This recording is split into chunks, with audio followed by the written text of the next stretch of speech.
மாயக்காரன். மாயாஜால வித்தை பண்ணுறவங்க என்ன பண்ணுவாங்க, ஒரு நல்ல ஒரு தங்க நெக்லஸை தூக்கி காட்டுறாங்க. அதை ஒரு பைக்குள்ளே போடுறாங்க. நல்லா எல்லாரும் பார்த்துக்கிங்கன்னு சொல்கிறாங்க. கொஞ்ச நேரம் கழித்து அந்த பையை தலைகீழ கவுத்தா அந்த சாவி அந்த தங்க நகை காணாமல் போயிடும். உடனே எல்லாரும் கைதட்டுவாங்க, ஆச்சரியப்படுவாங்க. இதுபோல் தான் பிரியமானவர்களே, தேவன் நமக்கு கொடுத்த எல்லா ஆசீர்வாதங்களையும் பிசாசாகிய சாத்தானாகிய பிசாசு எல்லாவற்றையும் திடீரென்று அவன் நம்மிடமிருந்து மறைத்து விடுகிறான். அன்னைக்கு அந்த இதில் பார்த்தவங்களுக்கு அது கண்ணுக்கு தெரியல தானே.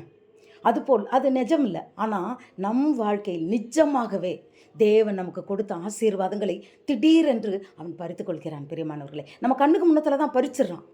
நம்மளால் ஒன்றும் செய்ய முடியலை. சாத்தானுக்கு நம்ம இடம் கொடுக்கக்கூடாது. பிரியமானவர்களே, சாத்தானுக்கு எதிர்த்து நிற்க வேண்டும். நம்ம எப்படி சாத்தானை எதிர்த்து நிற்க வேண்டும்? அவன் வசனமாகிய ஆவி என்னும் பட்டயத்துக்கு தான் பயப்படுவான். அதனால் நம்ம வாழ்க்கையில் வசனங்கள், நம் வாழ்க்கையில் அதான் ஆண்டவர் இருதயமாகிய சதையாகிய பலகைகளில் எழுதுன்றார். நமக்குள்ள தேவ வசனங்கள் நிரம்பி நிரம்பி நிரம்பி நம் வாழ்க்கை இயேசுவினுடைய வார்த்தையாய் மாறும்போது பிசாசு வர முடியாது. பிரியமானவர்களே, ஆம் பிரியமானவர்களே, வார்த்தைக்கு தான் அந்த வல்லமை உண்டு. வார்த்தை வாழ்க்கையாகட்டும். God bless you.